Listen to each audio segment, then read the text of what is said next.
Kijk om je heen, dan merk je het misschien meteen. Want vele mensen gaan door hel, ze leven met een groot probleem. Wat is de oorzaak? Dat je naar de knoppen gaat, in de knoei raakt, in de putzak en achteruit gaat uit de maar. De maatschappij is hard en soms gemeen. En als je zwak bent, dan kom je moeilijk uit dat probleem. Bij de een niet te vatten, maar soms wel te begrijpen dat ze zeiken. Niet ieder is gemaakt om pijn te lijden. Goede tijden, slechte tijden, we krijgen ze beide. Soms komen we in een hel, hoe willen we dat nog gaan vermijden? Harde feiten, begin maar op ellende voor te bereiden. Zolang je hartje tikt, dan moet je vechten, strijden, iets bereiken. Kan dagen, maanden, jaren duren. Net als een auto op een snelweg. Goed kijken, goed sturen, goed denken. Stoppen of door de hete vuren. Niemand kan je helpen als je leeft binnen de muren. Soms zie ik ze lopen over straat, soms zie ik ze op de hoeken staan. Dan komt er in mijn kop die vraag: waar de fuck is het bij jou naar fout gegaan? Soms zie ik ze lopen over straat, soms zie ik ze op de hoeken staan.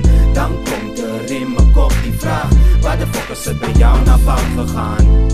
Check mijn story bro, ben niet meer down voor bullshit. Tories en hoes die me pushen om als loser te rollen. Want Joe, mijn toekomst zag er toen uit als een hoe aan de koop. Deze boy was niet de gekste op straat, maar deed dingen dat vele gekken niet hebben gedaan. Ze zeggen je wordt besmet als je met pek omgaat. Was besmet, maar ben mijn eigen weg opgegaan. Nu zie ik matties chillen op hun plekje, joint in hun bek, 8-punt sessie. Ze zien me en zeiken, kijken nu door die. Maar sommige van hun zijn geëindigd als jonkie vriend. Niets komt tussen mij en mijn money, kon ook eindigen als jou. Maar no, sorry, dat is niks voor mij. Dus ik vraag me af, waar is het fout gegaan? Want je dript hem lijp.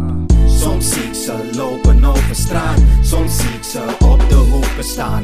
Dan komt er in mijn kop die vraag: waar de fuck is het bij jou naar fout gegaan? Soms zie ik ze lopen over straat, soms zie ik ze op de hoeken staan.